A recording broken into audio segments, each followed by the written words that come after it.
3 ದಿನದ ಸಹಯೋಗಿ ತರಬೇತಿ ಶಿಬಿರ 3 ದಿನಗಳವರೆಗೆ ಇಲ್ಲಿ ತರಬೇತಿ ಶಿಬಿರವನ್ನು ನಮ್ಮ ಜಿಲ್ಲಾಧ್ಯಕ್ಷರಾದಂಥ ಸನ್ಮಾನ್ಯ ಶ್ರೀ ಮಲ್ಲಿಕಾರ್ಜುನ್ ಲೋಣಿ ಸಾಹೇಬರ ಶಿಕ್ಷಣ ಸಂಸ್ಥೆಯಲ್ಲಿ ಅಚ್ಚುಕಟ್ಟಾಗಿ ಕೊಟ್ಟು ಇಂದು ಕೊನೆಯದಾಗಿ ಸಮಾರೋಪ ಸಮಾರಂಭ. ಈ ಸಮಾರಂಭದ ಅಧ್ಯಕ್ಷತೆಯನ್ನು ವಹಿಸಿರುವಂಥ ನಮ್ಮ ಜಿಲ್ಲಾ ಕಾಂಗ್ರೆಸ್ ಸಮಿತಿಯ ಅಧ್ಯಕ್ಷರಾದಂಥ ಸನ್ಮಾನ್ಯ ಶ್ರೀ ಮಲ್ಲಿಕಾರ್ಜುನ್ ಸ್ವಾಗತವನ್ನು ಕೋರ್ತೇನೆ. ಅದೇ ರೀತಿಯಾಗಿ ರಾಜ್ಯ ಕಾಂಗ್ರೆಸ್ ಸೇವಾ ದಳದ ಸನ್ಮಾನ್ಯ ಶ್ರೀ ರಾಮಚಂದ್ರ ಎಂ ಸಾಹೇಬರಿಗೂ ನಾನು ಹಾರ್ದಿಕವಾಗಿ ಸ್ವಾಗತ. ಅದೇ ರೀತಿಯಾಗಿ ನಮ್ಮ ಜಿಲ್ಲಾ ಕಾಂಗ್ರೆಸ್ ಸಮಿತಿಯ ಉಪಾಧ್ಯಕ್ಷರು ಹಾಗೂ ಸೇವಾ ದಳದ ಮಾರ್ಗದರ್ಶಕರಾದಂಥ ಗಂಗಾಧರ್ ಸಮ್ಮಣಿ ಸಾಹೇಬರಿಗೂ ಹಾರ್ದಿಕವಾಗಿ ಸ್ವಾಗತವನ್ನು ಕೋರ್ತೇನೆ. ಅದೇ ರೀತಿಯಾಗಿ ನಮ್ಮ ಸ್ವಾಗತವನ್ನು ಕೋರ್ತೇನೆ. ಅದೇ ರೀತಿಯಾಗಿ ರಾಜ್ಯ ಕಾಂಗ್ರೆಸ್ ಸೇವಾದಳ ಮಹಿಳಾ ಘಟಕದ ಅಧ್ಯಕ್ಷರಾದಂಥ ವಿಜಯ್ ಕುಮಾರ್ ಕಾಳೆ ಸಾಹೇಬ್ ಅವರಿಗೂ ಹಾರ್ದಿಕವಾಗಿ ಸ್ವಾಗತವನ್ನು ಕೋರ್ತೇನೆ. ಅದೇ ರೀತಿಯಾಗಿ ನಮ್ಮ ವಿಜಯಪುರ ಬರ್ತೇನೆ. ಅದೇ ರೀತಿಯಾಗಿ ವಿಜಯಪುರ ಜಿಲ್ಲಾ ಕಾಂಗ್ರೆಸ್ ಸಮಿತಿಯ ಉಪಾಧ್ಯಕ್ಷರಾದಂಥ ವೈಜನಾಥ್ ಕರ್ಪೂರ್ಮಠ್ ಸಾಹೇಬರಿಗೂ ಹಾರ್ದಿಕವಾಗಿ ಸ್ವಾಗತ. ಅಧ್ಯಕ್ಷರಾದಂಥ ಸನ್ಮಾನ್ಯ ಶ್ರೀ ಚಾಂದ್ ಸಾಬ್ ಗಡಗಲ ಸಾಹೇಬರಿಗೂ ಹಾರ್ದಿಕವಾಗಿ ಸ್ವಾಗತವನ್ನು ಕೋರ್ತೇನೆ. ಕರ್ನಾಟಕ ಪ್ರದೇಶ ಕಾಂಗ್ರೆಸ್ ಸಮಿತಿಯ ವಕ್ತಾರರು ಹಾಗೂ ಜಿಲ್ಲಾ ವಕ್ತಾರರಾದಂಥ ಸನ್ಮಾನ್ಯ ಶ್ರೀ ಎಸ್ ಎಂ ಪಡೆದ ಹಿರಿಯರು ಮಾರ್ಗದರ್ಶಕರು ಮುಖಂಡರಾದಂತಹ ಸನ್ಮಾನ್ಯ ಶ್ರೀ ಡಿ.ಎಲ್. ಚವ್ಹಾಣ್ ಸಾಹೇಬರಿಗೂ ಹಾರ್ದಿಕವಾಗಿ, ಜಿಲ್ಲಾ ಕಾಂಗ್ರೆಸ್ ಸಮಿತಿಯ ಮಹಿಳಾ ಘಟಕದ ಅಧ್ಯಕ್ಷರಾದಂಥ ವಿದ್ಯಾರಾಣಿ ತುಂಗಳ ಮೇಡಮ್ ಅವರಿಗೂ ಹಾರ್ದಿಕವಾಗಿ ಸ್ವಾಗತವನ್ನು ಕೋರ್ತೇನೆ. ಅದೇ ರೀತಿಯಾಗಿ ನಮ್ಮ ವಿಜಯಪುರ ಜಿಲ್ಲಾ ಕಾಂಗ್ರೆಸ್ ಸೇವಾದಳದ ಮಹಿಳಾ ಅಧ್ಯಕ್ಷರಾದಂಥ ಈ ತರಬೇತಿ ಶಿಬಿರದ ಮಾರ್ಗದರ್ಶಕರಾಗಿ ಶಿಕ್ಷಕರಾಗಿ ತರಬೇತಿ ಶಿಬಿರವನ್ನು ನಡೆಸಿಕೊಟ್ಟು ಮಾರ್ಗದರ್ಶನ ಮಾಡಿದಂಥ ಎಲ್ಲ ಶಿಕ್ಷಕ ವೃಂದದವರಿಗೆ ನಮ್ಮ ವಿಜಯಪುರ ಜಿಲ್ಲಾ ಕಾಂಗ್ರೆಸ್ ಸಮಿತಿಯ ಎಲ್ಲ ಪದಾಧಿಕಾರಿಗಳಿಗೂ ನಾನು ಹಾರ್ದಿಕವಾಗಿ ಸ್ವಾಗತವನ್ನು ಕೋರ್ತೇನೆ. ವಿಜಯಪುರ ಜಿಲ್ಲೆಯ ಎಲ್ಲ ಬ್ಲಾಕ್ ಕಾಂಗ್ರೆಸ್ ಸಮಿತಿಯ ಅಧ್ಯಕ್ಷ ನಮ್ಮ ಸೇವಾದಳದ ಶಿಬಿರಾರ್ಥಿಗಳಿಗೆ ನಾನು ಇಂದಿನ ಈ ಸಮಾರೋಪ ಸಮಾರಂಭಕ್ಕೆ ಹಾರ್ದಿಕವಾಗಿ ಸ್ವಾಗತವನ್ನು ಕೋರ್ತೇನೆ. ಅದೇ ರೀತಿಯಾಗಿ ಸ್ವಾಗತವನ್ನು ಕೋರ್ತೇನೆ. ಅದೇ ರೀತಿಯಾಗಿ ವಿಜಯಪುರ ಜಿಲ್ಲೆಯ ಎಲ್ಲ ಮುಂಚೂಣಿ ಘಟಕಗಳ ಅಧ್ಯಕ್ಷರುಗಳಿಗೂ ನಾನು ಹಾರ್ದಿಕವಾಗಿ ಗುರುಪಾದಪ್ಪ, ಶೋಭಾ ಪಾಟೀಲ್,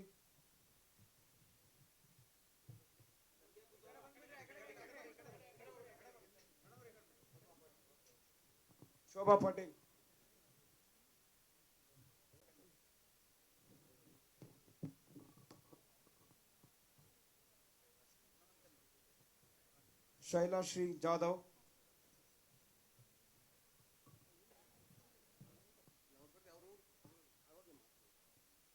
ಪ್ರಶಾಂತ್ ಪೂಜಾರಿ.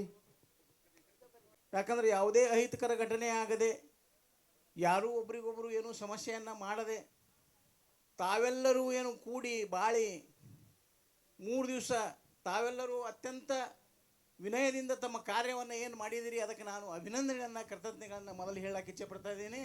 ಅಷ್ಟೇ ಅಭಿನಂದನೆಗಳನ್ನು ಕೃತಜ್ಞತೆಗಳನ್ನು ನಮ್ಮ ಅಧ್ಯಕ್ಷರಿಗೂ ಹೇಳಕ್ಕೆ ಇಚ್ಛೆ ಪಡ್ತಾ ಇದ್ದೀನಿ ಬಂಧುಗಳೇ. ನಾನು ಯಾಕಪ್ಪ ಅನ್ಬೋದು, ನೀವು ಒಂದು ಪಕ್ಷ ಉಳಿಬೇಕಪ್ಪ ಅಂದ್ರೆ ಹರಿಯುವ ನೀರಾಗಿರ್ಬೇಕು, ನಿಂತ ನದಿ ಆಗಬಾರ್ದು, ಹರಿಯುವ ನದಿಯಾಗೇ ಇರಬೇಕು. ಅದರಲ್ಲಿ ಯಾವುದೂ ಹರಿಯುವ ನದಿಯಲ್ಲಿ ಹುಳ ಆಗಂಗಿಲ್ಲ. ಎಲ್ಲ ರೀತಿಯಿಂದ ಒಳ್ಳೆಯ ಸ್ವಚ್ಛ ನೀರು ಇರ್ತೈತಿ.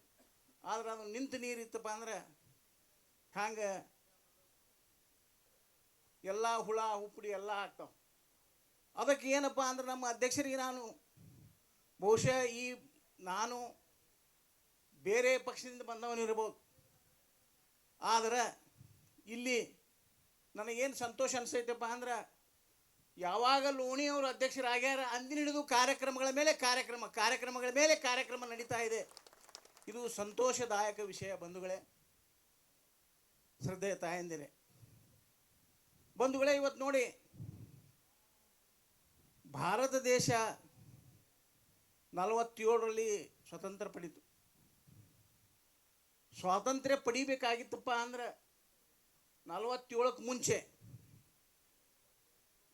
ಇಡೀ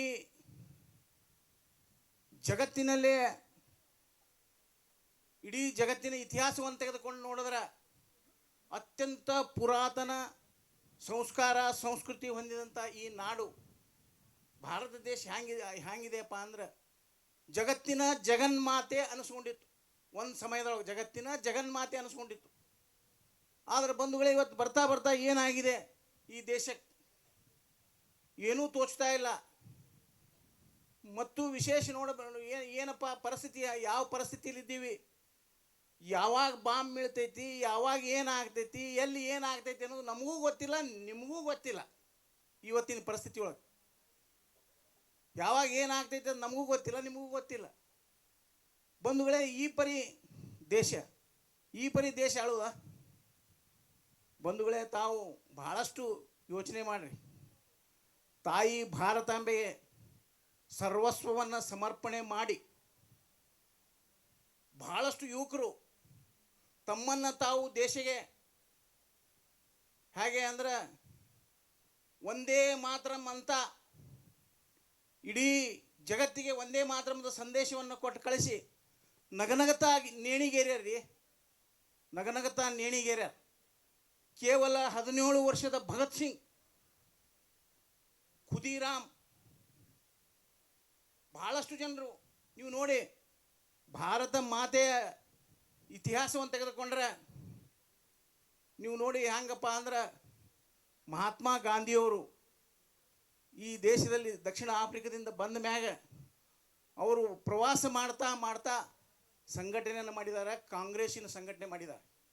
ಆದರೆ ಇವತ್ತು ನೋಡಿ ಕಾಂಗ್ರೆಸ್ ಏನು ಮಾಡಿದೆ ಅಂತ ನಾಯಕರು ಕೇಳ್ತಾರೆ. ನಿಮಗೆ ಕೆಲವು ನಾಯಕರು ಕೇಳ್ತಾರೆ ಕಾಂಗ್ರೆಸ್ ಏನು ಮಾಡಿದೆ.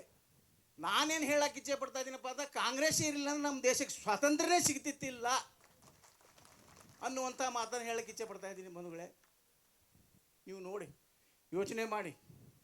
ಇವತ್ತು ಬಹುಶಃ ನನಗನ್ನಿಸ್ತೈತಿ ಇದು ಒಳ್ಳೆಯ ಸುದಿನ ಅಂತ ನಾನು ಭಾವಿಸ್ತೀನಿ. ಯಾಕಂದ್ರೆ 3 ದಿವಸ ತಾವು ಟ್ರೈನಿಂಗ್ ತೊಗೊಂಡು ಪಕ್ಷವನ್ನು ಹ್ಯಾಂಗೆ ಸಂಘಟನೆ ಮಾಡಬೇಕು, ಏನು ಮಾಡಬೇಕು, ಏನು ಮಾಡಿದ್ರೆ ಒಳ್ಳೇದಾಗ್ತೈತಿ, ದೇಶಕ್ಕೆ ಒಳ್ಳೇದಾಗ್ತೈತಿ, ದೇಶ ಮುಖ್ಯ ಎಲ್ಲಕ್ಕಿಂತ.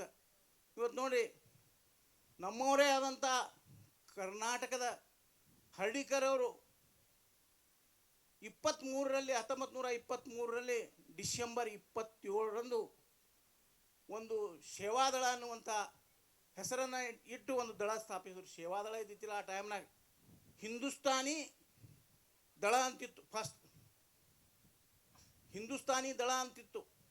ಆ ಹಿಂದೂಸ್ತಾನಿ ದಳವನ್ನು ಯಾಕೆ ಕಟ್ಟಿದರು ಅನ್ನೋದು ಇಲ್ಲಿ ನಾವು ನೀವು ಚರ್ಚಿಸಬೇಕಾದ ವಿಷಯ ಐತಿ. ಏನಪ್ಪ ಯಾಕೆ ಕಟ್ಟಿದರು ಅಂದ್ರೆ ಮಹಾತ್ಮ ಗಾಂಧಿಯವರ ಗೆಳೆಯರಾದ ಹರ್ಡಿಕರ್ ಅವರು ಮಹಾತ್ಮ ಗಾಂಧಿಯವರ ವಿಚಾರಧಾರೆಗಳನ್ನು ಜಗತ್ತಿಗೆ ಬಿತ್ತುವಗೋಸ್ಕರ, ಜಗತ್ತಿಗೆ ಪಸರಿಸುವುದಕ್ಕೋಸ್ಕರ ಅವರು ಬಹುಶಃ ಎಲ್ಲ ಈ ದಳವನ್ನು ಕಟ್ಟಿದರು. ತಮಗೆ ಗೊತ್ತೈತಿ ಇವತ್ತು ಅಂಥ ಅದ್ಭುತವಾದ ದಳ ಅಂದರೆ ಸೇವಾದಳ. ಸೇವೆ ಇದರ ಶಬ್ದದ ಅರ್ಥ ನಿಮಗೆಲ್ಲರಿಗೂ ಗೊತ್ತೈತಿ. ಸೇವೆ ಅಂದರೆ ಫ್ರೀ. ನಾವು ಏನೆಲ್ಲ ಮಾಡೋದು ಪುಕ್ಕಟ್ಟೆಯಾಗಿ ಮಾಡಬೇಕಾಗ್ತೈತಿ ಸೇವಾದಳದೊಳಗೆ ಸೇವೆಗೆ ಬೆಲೆನೇ ಇರೋಂಗಿಲ್ಲ. ಮತ್ತು ಸೇವೆಯನ್ನು ಮಾಡಿದಂಥ ನಾಯಕರನ್ನು ನೆನೆಸಿಕೊಂಡು ಬಹುಶಃ ಮಹಾತ್ಮ ಗಾಂಧಿಯವರನ್ನು ನಾವು ನೆನಪು ಹಾರ್ಲಿಕ್ಕೆ ಸಾಧ್ಯನೇ ಇಲ್ಲ. ಕೆಲವೊಬ್ಬರು ಹೇಳ್ತಾರೆ, ಕೆಲವೊಬ್ಬರು ಕೇಳ್ತಾರೆ, ಇಲ್ರಿ ಗೋಡ್ಸೆ ಯಾಕೆ ಹೊಡೆದ. ಬಂಧುಗಳೇ, ಗೋಡ್ಸೆ ಯಾಕೆ ಹೊಡೆದ, ಮಹಾತ್ಮ ಗಾಂಧಿ ಹಂಗಿದ್ರೆ ಅಂತ ಕೇಳ್ತಾರೆ. ಆ ಗೋಡ್ಸೆನ ಬಲ್ಲಿ ನನಗನ್ನಿಸ್ತೈತಿ ಏನಿರ್ತೈತಿ ಏನಿಲ್ಲ. ಇಲ್ಲಿ ಪತ್ರಿಕೆಯವರು ಅದಾರ, ಭಾಳಷ್ಟು ಹೇಳೋದು ಬೇಡ. ಅದಕ್ಕೆ ಬಂಧುಗಳೇ, ಇವತ್ತು ನಾನೇನು ಹೇಳಕ್ಕೆ ಇಚ್ಛೆ ಪಡ್ತಾ ಇದ್ದೀನಪ್ಪ ಅಂದ್ರೆ ಬಹುಶಃ ಕಾಂಗ್ರೆಸ್ಸನ್ನು ಎಷ್ಟು ಪ್ರಬಲವಾಗಿತ್ತು ಆ ಸಮಯದಲ್ಲ. ಒಂದು ಉದಾಹರಣೆ ಹೇಳ್ತೀನಿ ನಾನು. ಜಗನ್ನಾಥರಾವ್ ಜೋಶಿಯವ್ರ ಹೆಸರು ನೀವು ಕೇಳಿರ್ಬೇಕು. ನವಲಗುಂದದ ಒಬ್ಬರು ಹಿರಿಯರಿದ್ದರು. ಹ್ಯಾಂಗಿದ್ರಪ್ಪ ಅಂದ್ರೆ ನವಲಗುಂದದ ಹಿರಿಯರು ಏನಿದ್ರಪ್ಪ ಅಂದ್ರೆ ಅವ್ರು ಹೇಳಿದ್ರು, ಟ್ರೈನಿಗೆ ಹೊಂಟಿದ್ರತ್ತ. ಟ್ರೈನಿಗೆ ಹೋಗಾಕರೆ ಅವ್ರು ಕೇಳ್ತಾರೆ, ಒಬ್ಬ ಮುಪ್ಪಾನ್ ಮುದುಕಿ ಆಯಿ ನನಗೆ ನೀರು ಕುಡಿಲಾಕ ಬೇಕಪ್ಪ ಅಂತ ಜಗನ್ನಾಥರಾವ್ ಜೋಶಿ ಅವ್ರಿಗೆ ಕೊಡ್ತಾರೆ. ಏನು ಕೊಡ್ತಾರೆ ಅಂದರೆ ಗಿರ್ಕಿ ಚರ್ಗಿ ಕೊಡ್ತಾರೆ. ಅವಾಗೇನು ವಾಟರ್ ಬಾಟಲ್, ಇಷ್ಟು ಜಮಾನ ಚೇಂಜ್ ಆಗಿತ್ತಿಲ್ಲ. ಅವಾಗ ಗಿರ್ಕಿ ಚರ್ಗಿ ಇದ್ದು. ತಾಯಂದಿರಿಗೆ ಹಳಬರಿಗೆ ಗೊತ್ತೈತಿ ಗಿರ್ಕಿ ಚರ್ಗಿ ಅಂದ್ರೆ ಆ ಚರ್ಗಿ ಒಳಗೆ ನೀರು ತಂದು ಕೊಡ್ತಿದ್ರು. ಅದು ಆ ಗಿರ್ಕಿ ಚರ್ಗಿ ತೊಗೊಂಡು ನನಗೆ ನೀರು ತಂದು ಕೊಡುತ್ತಮ್ಮ ಅಂತ ಹೇಳಿದ್ರು ಆಯಿ. ಅವ ಹೇಳ್ದ, ಸಾರಿ ಜಗನ್ನಾಥರಾವ್ ಜೋಶಿ ಅವ್ರು ಹೇಳಿದ್ರು, ಏನು ಹೇಳಿದ್ರಪ್ಪ ಅಂದ್ರೆ, ಆಯ್ತು ರೀ ತಂದು ಕೊಡ್ತೀನಿ ಅಮ್ಮ ತಾನಿ ಅಂತ ಹೇಳ್ತು. ತಂದು ಓಡ್ಕೊತ ಹೋಗಿ ನೀರು ಕೊಡ್ತಾನೆ. ನೀರು ಕೊಟ್ಟಾಕರೆ ಒಂದು ಮಾತನ್ನು ಕೇಳ್ತಾನ. ಅವರು ಒಂದು ಮಾತನ್ನು ಕೇಳ್ತಾರೆ. ಏನು ಕೇಳ್ತಾರಪ್ಪ ಅಂದ್ರೆ, ನೀನು ಇಷ್ಟೆಲ್ಲ ಸ್ಟೇಷನ್ದಾಗ ಸಾಕಷ್ಟು ಜನ ಅದಾರ, ನೀ ಅವರನ್ನು ಬಿಟ್ಟು ನನಗೆ ಯಾಕೆ ನೀ ಗಿರ್ಕಿ ಚರಿಗೆ ಕೊಟ್ರಿ ಆ ಮಾತು ಕೇಳ್ತಾನ. ಅವ್ರು ಹೇಳ್ತಾರೆ, ನೀನು ಕಾಂಗ್ರೆಸ್ಸಿನ ಕಾರ್ಯಕರ್ತ ಅಂತ ಹೇಳಿ ನಾನು ಕೊಟ್ಟಿನಪ್ಪ ಅಂತ ಹೇಳ್ತಾರ. ಅವ ಕಾಂಗ್ರೆಸ್ಸಿನ ಕಾರ್ಯಕರ್ತರಲ್ಲ ಅವರು. ಅಂದ್ರೆ ಅವರು ಆಯಿ ಹೇಳ್ತಾಳ, ಕಾಂಗ್ರೆಸ್ಸಿನ ಕಾರ್ಯಕರ್ತ ಅದು ಕೊಟ್ಟಿನಪ್ಪ ಅಂತ ಹೇಳಿ. ನೋಡ್ರಿ, ಕಾಂಗ್ರೆಸ್ ಹಿಂದಕ್ಕೆ ಏನಂತಿದ್ರು ಅಂದ್ರೆ ಕತ್ತಿ ನಿತ್ರು ಬರ್ತದೆ ಅಂತಿದ್ರು ನಮಗೆ. ಆ ಭಾವನೆ, ಆ ಮಹತ್ವ, ಈ ದೇಶಕ್ಕಾಗಿ ಸ್ವಾತಂತ್ರ್ಯವನ್ನು ಕೊಟ್ಟಂಥ ಮಹಾನ್ ನಾಯಕರು ಎಲ್ಲರೂ ಕಾಂಗ್ರೆಸ್ನಿಂದೇ ಬಂದಾರ. ಸುಭಾಷ್ ಚಂದ್ರ ಬೋಸ್ ಹಿಡಿದು ಇವತ್ತೇನು ಎಲ್ಲ ನಾಯಕರುಗಳು ಕಾಂಗ್ರೆಸ್ನಿಂದೇ ಬಂದಾರ, ಕಾಂಗ್ರೆಸ್ಸಿನ ಸದಸ್ಯರಾಗಿದ್ದರು. ನೀವು ಹೇಳ್ತೀರಿ ರಾಷ್ಟ್ರೀಯ ಸ್ವಯಂ ಸೇವಕ ಸಂಘ, ಈಗೇನು ಸಂಘ ಅದ ನಾಗ್ಪುರದಾಗ, ಈ ಆಫೀಸ್ ಸದ್ಯಕ್ಕೆ ನಾಗ್ಪುರದಾಗೇ ಇತ್ತು ಸೇವಾದಳದು. ಆದರೆ ಅದು ಯಾವಾಗ ಅವರು ಅವ್ರಿಗೆ ಪ್ರೇರಣೆ ಕೊಟ್ಟಂಥದ್ದು, ಡಾಕ್ಟರ್ ಹೆಡ್ಗೇವಾರಿಗೆ ಪ್ರೇರಣೆ ಕೊಟ್ಟಂಥ ಸಂಘ ಯಾವುದೇ ರೀತಪ್ಪ ಅಂದ್ರೆ ಭಾರತೀಯ ಸೇವಾದಳ ಅಂತ ಹೇಳಿಕ್ಕೆ ಇಚ್ಛೆ ಪಡ್ತಾ ಇದ್ದೀನಿ ನಾನು. 1931 ಅವರು ಈ ಸಂಸ್ಥೆಯ ಸದಸ್ಯರಿದ್ದರು ಬಂಧುಗಳೇ. ಅದಕ್ಕಾಗಿ ನಾನು ವಿನಂತಿ ಏನು ಮಾಡ್ಕೋತೀನಪ್ಪ ಅಂತಂದ್ರೆ, ಈಗ ಸದ್ಯ ಪಂಚಾಯತಿ ಚುನಾವಣೆಗಳು 100% ಬರ್ತಾವೆ. ತಾವೆಲ್ಲರೂ ತಾಲೂಕ್ ಪಂಚಾಯತಿ, ಜಿಲ್ಲಾ ಪಂಚಾಯತಿ, ಎಲ್ಲ ಪಂಚಾಯತ್ ಚುನಾವಣೆಗಳು ಬರ್ತಾವೆ. ತಾವೆಲ್ಲರೂ ಒಂದುಗೂಡಿ ಮೇಲಿನ ಮೇಲೆ ಒಂದಾಗಿ ಚರ್ಚಿಸಿ, ತಾವು ಇವತ್ತು ನೋಡಿ EVM ಏನೋ ಸಮಸ್ಯೆ ನಡೆದೈತಿ, ತಮಗೆ ಗೊತ್ತೈತಿ. ಇಲ್ಲಿ ರಾಜಕಾರಣನೂ ಬೇಡ ಅಂತ ಅನಿಸ್ತೈತಿ ನನಗೆ. ಯಾಕಂದ್ರೆ ಮುಂಬರುವಂಥ ದಿನದಲ್ಲಿ ನಾವು ಕಾಂಗ್ರೆಸ್ಸಿನ ವಿಜಯ ಪತಾಕೆಯನ್ನು ನಿಶ್ಚಿತವಾಗಿ ಹಾರಿಸ್ತೀವಿ ಅನ್ನುವಂಥ ಸಂಕಲ್ಪವನ್ನು ಮಾಡಿ ತಾವು ಇಲ್ಲಿದು ಹೋಗಬೇಕಾಗ್ತದೆ ಬಂಧುಗಳೇ. ಜೈ ಹಿಂದ್, ಜೈ ಕನ್ನಡ.